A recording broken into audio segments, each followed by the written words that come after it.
What's poppin', y'all? JID is a topic and a rapper that I've wanted to touch on for the past week. I've touched on him in the past, and I remember first listening to him I think I was listening back when I would talk about albums whenever they released and give my opinion on them on IG back in like 2018 or so. And at that time, he was a relative newcomer into the mainstream scene, and he had dropped this project called The Never Story. So actually, no, I think that was in 2018. I listened to The Never Story and DiCaprio 2, even though The Never Story came out a year before that. But it felt like after DiCaprio 2, I slowly lost, not interest, but I lost touch and I lost the impulse to want to check out a JID project. And that's all changed this year, which just goes to show what a brilliant job he's been doing. So one thing that I like about this current year is how rollouts are coming back. We see Drake doing an Iceman rollout, which will be a topic for another video, and that video will be recorded.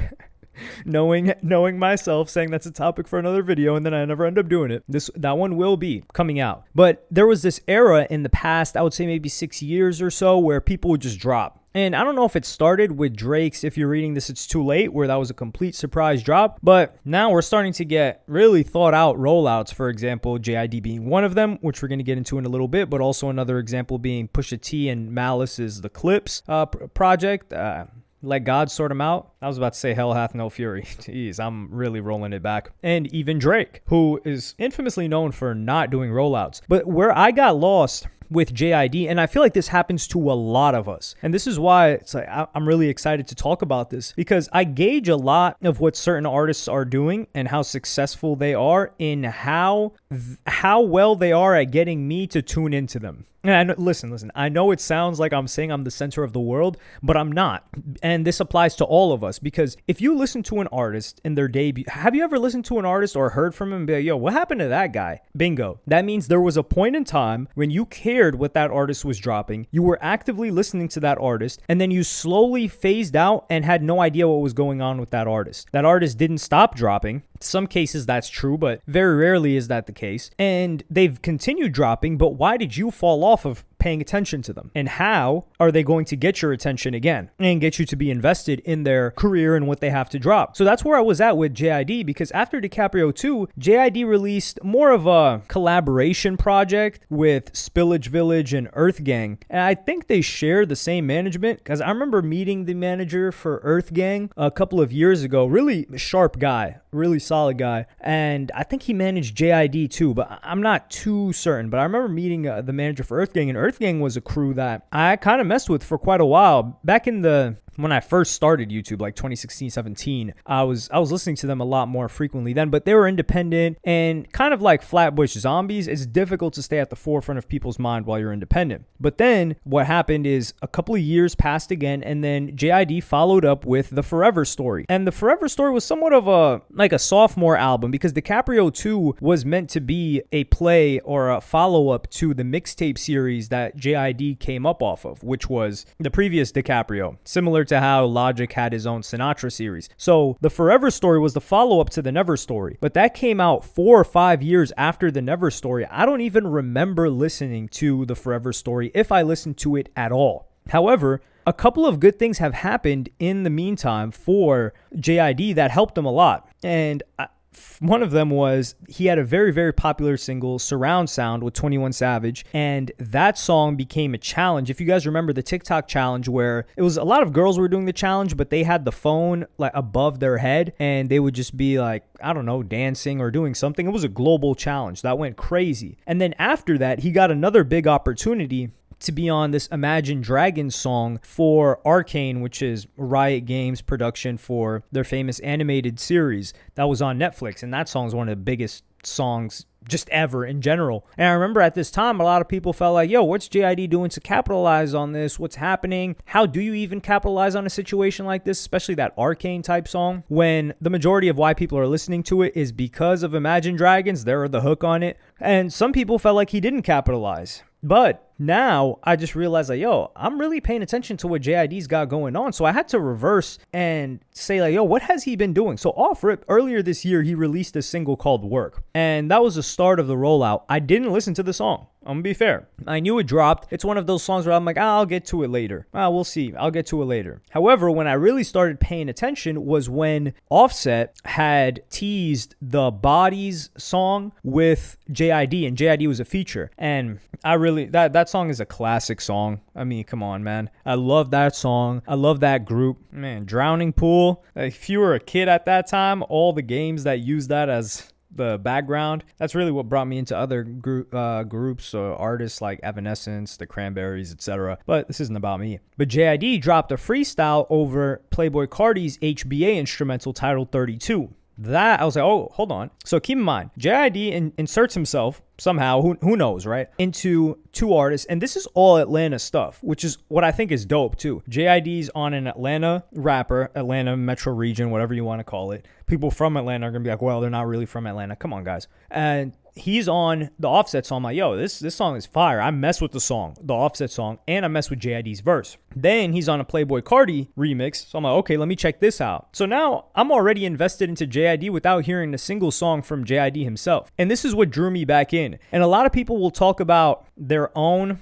artists like roll out and say, oh, this guy needs to drop, he needs to do this. Well, a lot of the time, to get someone's attention again, you've got to hop on other people's tracks. If you guys recall, and this is something that Drake does at the highest level, where people already know who he is, they probably already listen to what he does, historically of course, and then he's hopping on new artists' tracks. You're like, damn, okay. So JID hopping on both of those got me interested. So when he released a single called Bo as part of the lead up to the tape, I listened to that, and that was just the JID track. And then he released the GDLU, which is God Don't Like Ugly, prelux mixtape. And I thought this was just phenomenal because, number one, if we take a look at the track list for that, the majority of the features on that EP are Atlanta artists again. Like, you've got Lil Yachty delivering a crazy verse. You've got 6 Black. He's also in Atlanta. I don't know if he's from Stone Mountain, but he's in that region, artist. And Eminem, who has been a collaborator of Jid for a while. Jid's appeared on Eminem's last project, I think. And this is something that's so different from what we've previously seen from other rappers. Number one, also, or number two, whatever point that we're on. I'm just rambling with a point though. The prelux, everyone's doing a deluxe.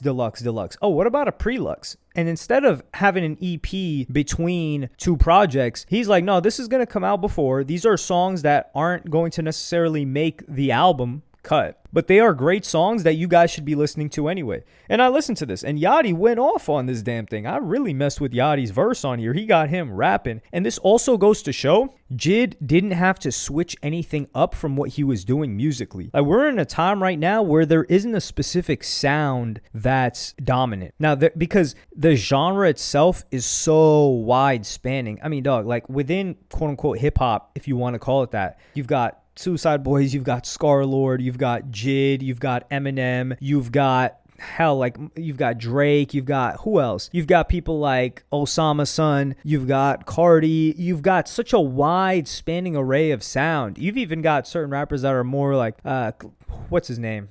I wouldn't necessarily consider him more country, but yeah, I was going to say Big X the Plug, but he's someone that just collaborates more with country artists. He himself is, I would say, like more of a traditional rapper. But you've got all of these different sounds, and they've all got their own fan bases, and the top of each of those sounds is killing it numbers-wise. So there's enough of a market that you don't have to fit into a specific style and sound like it was in the mid-2010s. So I really enjoyed this prelux, and now I'm fully tuned in and invested before the album even came out. And I like the title too, God Don't Like Ugly. But if Jid were just to drop a God Don't Like Ugly album without everything that he did, I don't know if I would care enough or I would be spurred to check it out and maybe just procrastinate until I don't listen to it at all. In the same way, which is the exact opposite of me right now, being actually looking forward to it, a level of excitement of, oh my God, if this guy's been dropping all of this stuff, hopping on these people's tracks, and then now he's about to drop an album, and this is like these tracks that he gave us didn't make the album. Okay, like we got to see what's going on here. And a prelux is so much cooler than a deluxe because a deluxe has become an opportunity for rappers or artists in general, just to boost their sales, maybe they'll drop a deluxe a couple of days in. But doing a prelux is something quite original, and original in that I don't know if it's ever been done before. It probably has been, but reintroducing something makes it original in the time of his peers. And I really like the idea. On top of that, like for example, when deluxe first came into the mainstream consciousness of hip hop again, there was a bit of a storyline behind it. Like Lil Uzi Vert had released, I think it was Eternal Take, the original one. And then people were like, yo, what happened to the Eternal Take leak? Like, what the hell? Like, oh, this isn't what we expected. And then he drops another project, which was the deluxe. But there was a reason and a storyline behind why he did that. It wasn't just, oh, I want to get a bunch more sales for this. No, like fans were salivating for all of these tracks that they had heard teased, and now they were finally going to get them. And Uzi fed that. And then a lot of people just started using it as an opportunity to add a ton of tracks to boost the overall numbers. But with Jid right now, this doesn't really boost the numbers, but it boosts the hype and anticipation for his next project. And of course, like he's got the Eminem feature on here. So did the Eminem feature not make the main album? Is there a better Eminem feature on the main album? That's what somebody like me is looking at. And it creates this conversation prior to the album releasing. As opposed to the bonus or the deluxe, it really is only for the fans. And I've rarely ever seen hype or anticipation or really conversation around the deluxe of a project unless it was a potential Whole Lotta Red deluxe, which never ended up coming out, or for Lil Uzi Vert's. For the most other artists, unless it was a specific song that they wanted to get, no new people were excited for that deluxe.